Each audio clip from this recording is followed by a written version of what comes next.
अस्सलाम वालेकुम व्यूअर्स, मैं इस वक्त नासर बाग के अंदर हूँ। नासर बाग ये मेरी बैक साइड के ऊपर मुल्तान रोड है, दाएं तरफ जीसी है और बाएं तरफ थोड़ा सा आगे जाए तो एमओ कॉलेज आ जाएगा। एमओ कॉलेज के आगे चुबुर्जी आ जाएगा और मैं इस वक्त नासर बाग के अंदर हूँ। ये इस ग्राउंड का नाम अंग्रेज़ों के आने से पहले गोल बाग था। फिर जब ये अंग्रेज़ आ गए, उन्होंने इस ग्राउंड के अंदर फौजी परेड शुरू कर दी, फौजी बैंड की परेड शुरू कर दी, तो इस ग्राउंड का नाम हो गया बैंड स्टैंड गार्डन। फिर जब मिस्र के सदर पाकिस्तान बनने के बाद मिस्र के सदर जमाल अब्दुल नासर इस लाहौर में आए तो इस ग्राउंड का नाम रख दिया गया नासर बाग। तो नासर बाग की हिस्ट्री तो ये है कि ये तो एक बहुत पुरफजा बाग था जो सरसब्ज़ दरख्तों से ढका हुआ था। कहा जाता है कि इस बाग के अंदर 100-150 अनानास के दरख्त भी थे, लेकिन वो अब नजर नहीं आ रहे क्योंकि वक्त के साथ साथ इस बाग की केयर नहीं हुई थी और ये बाग उजड़ता चला गया। ये बाग और जीसी मेरे इधर दाएं हाथ की तरफ जीसी है, यानी गवर्नमेंट कॉलेज है। ये बाग और जीसी की इमारत एक ही थी, ये उससे मिला हुआ था, लेकिन फिर बाद में जीसी के दरमियान और इस बाग के दरमियान एक सड़क काट दी गई जिसको कहते हैं कचहरी रोड। तो ये बाग थोड़ा सा छोटा हो गया। लोग इसको गोल बाग भी कहते हैं, नासर बाग भी कहते हैं, लेकिन ये ज्यादातर मशहूर अब नासर बाग ही है।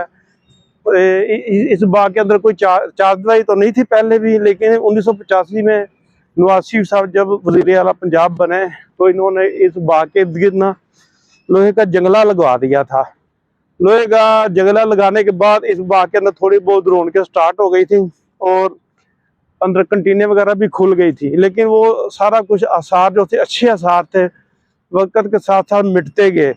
फिर मार रोड पर ये नीला गुंबद के पास जो पाक टी हाउस वाले हैं, पाक टी हाउस वालों ने कहा जी हमारा होटल चल नहीं रहा, हमने भी इधर इधर टायरों की दुकान खोलनी है। पाक टी हाउस के अंदर शोरा और अदबा आते थे, वहाँ पर बहुत महफिलें होती थी, अदबी महफिलें भी होती थी, राइटर तंजीमें भी आती थी। उन्होंने भी ये किया कि वहाँ से हट करना इसके अंदर नासर बाग के अंदर उन्होंने चौपाल बना दी थी।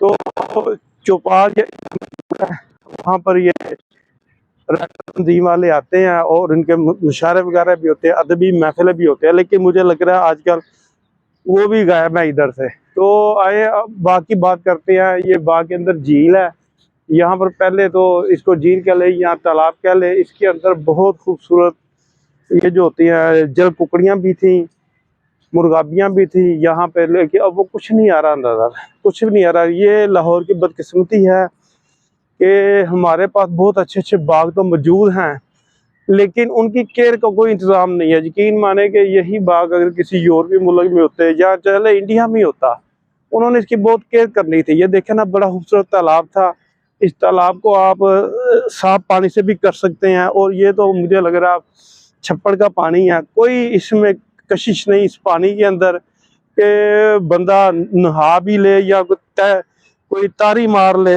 ये चील का बच्चा है, ये चील का बच्चा है, ये पानी के अंदर है, इसको रेस्क्यू की ज़रूरत है। तो हम ये प्रोग्राम ख़त्म होने के बाद इसको रेस्क्यू कर देते हैं, ये ना हो ये पानी के अंदर ही मर जाए, इसको बचाना चाहिए। तो हम कैमरे में दिखा रहे हैं कि चील का बच्चा है, चील का बच्चा, और ये पानी में गिरा हुआ है। तो हम इसको अभी 2 मिनट में रेस्क्यू कर देंगे। वीवर, ये चील के बच्चे को हमने रेस्क्यू कर लिया है, हमने इसकी तरफ हाथ बढ़ाया था, ये खुद ही हमारी तरफ आ गया था। तो अब हम इंतज़ामिया से पूछकर इसको अपने साथ ले जाएंगे और इसकी कम से कम 2-3 हफ्ते हम इसकी खातिरदारी करेंगे। हो सकता है ये उड़ने के काबिल हो जाए तो फिर उड़ जाएगा। ओके वीवर, इसको हम घर लेकर जा रहे हैं। थोड़ा सा बाग घुमा लेते हैं। तो ये आप देख रहे हैं बाग, बहुत हरा बाग था, चारों तरफ हरियाली थी, लेकिन हमारी बदकिस्मती है कि इन चीज़ों की हम कोई केयर नहीं करते कि यहाँ से साफ आबो हवा का हमें जो ज़ख़ीरा मिलना है उसको हम आहिस्ता आहिस्ता ख़त्म कर रहे हैं। बाकी कोई इतनी सफाई का इंतज़ाम भी नहीं है। इस बाग को तो बहुत अच्छा होना चाहिए था। आखिर ये मिस्र के सदर जमाल अब्दुल नासर के नाम पर रखा गया था इसका नाम नासर बाग। तो वीवर ये आप तालाब देखें, आप इसको झील भी कह सकते हैं। वैसे ये है, इसके अंदर कभी भी इसके अंदर पानी जो है ना ख़त्म नहीं हुआ। मेरा ख्याल है ये पता नहीं पानी क्यों नहीं ख़त्म हो रहा, ये खुद डाल देते होंगे पानी, लेकिन पानी बहुत गंदा है। वीवर ये नासर बाग हिस्ट्री आपको बता दी है, तो मुझे इजाज़त दें। अल्लाह हाफिज़। मेरे चैनल को भट्टी भाई एंटरटेनमेंट को लाइक कर दिया करें और सब्सक्राइब भी करते हैं। अल्लाह हाफिज़।